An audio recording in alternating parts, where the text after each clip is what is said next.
I need you to stop now and go take the pretest. So pause the video, look below the video in the descriptions, and click on the link marked pretest. Thanks so much. Pumping for your baby, a guide for the working mother. This tutorial explains how to continue a breastfeeding relationship with your child after returning to work. You've worked hard to establish a breastfeeding relationship, and now you have to go back to work. You want to keep breastfeeding, so you've decided to try pumping, but you're not too sure what to do next. I'm going to help you by giving you a few pointers that will hopefully keep you breastfeeding for as long as you and your baby mutually desire. There are several types of pumps available on the market, but the best pump for a regular working mother is going to be a hospital-grade electric pump or a double-sided personal use electric pump.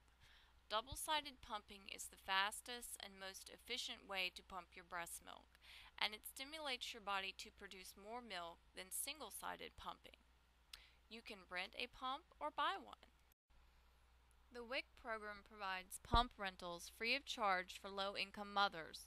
Hospitals or medical supply stores are good places to find pump rentals also. If you buy a pump, you'll need to spend $200 to $300 for a good pump. You can talk to the lactation consultant at your local hospital or a La Leche League leader for recommendations. This is an example of a personal use electric pump. This model is a Medela pump in style. The first step in maintaining your supply at work is to focus on building a good supply while at home. Nurse on demand rather than on a schedule, for as long and as often as the baby desires. Stay well hydrated and rest as often as possible. Take as long a maternity leave as you can afford to assure that your supply. There is some evidence that drinking mother's milk tea that contains the herb fenugreek will help to build and maintain your supply in the early days of breastfeeding. It is recommended that you start pumping before your leave ends to build a freezer stash of milk. Try pumping first thing in the morning, as this has been found to work best for most women. You'll need to have someone other than yourself introduce a bottle to the baby. It is best to do this after 1 month of age to avoid nipple confusion, but before 3 months, as they may refuse to take a bottle after this age. Ideally, you will need to pump every 2 to 3 hours while you're at work. Plan to pump during your morning break, your lunch break, and on your afternoon break. Once your baby starts taking solids at about 6 months of age, you may be able to cut back on your pumping sessions.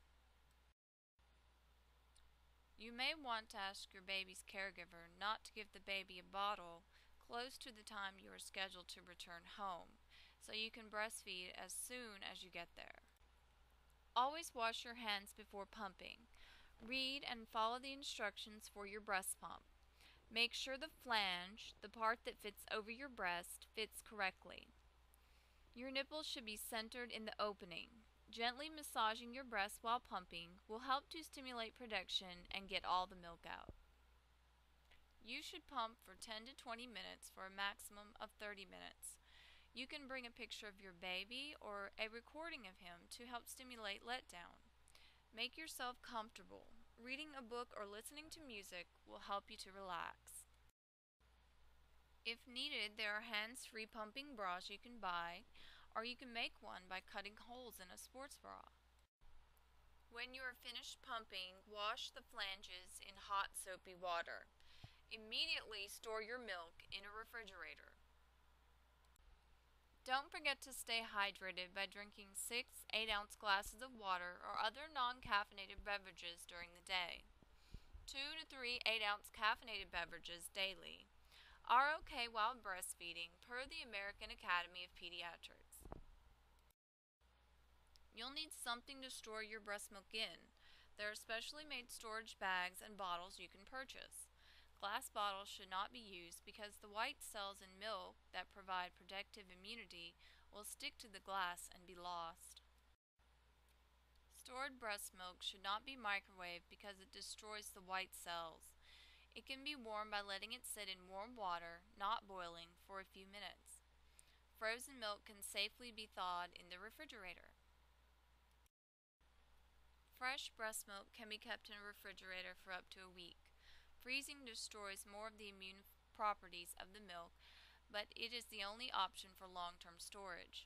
Current CDC guidelines for storing breast milk can be found here at the CDC website. And here are some of the sources I used in writing this PowerPoint. I hope you enjoyed this presentation, and I hope you will enjoy breastfeeding your baby and pumping for as long as you like. Now that you're done watching my video, please stop, take a minute, and go take the quick 10-question post test. It would really help me out, and I'll be able to get credit for this project for school. Thanks again. Bye-bye.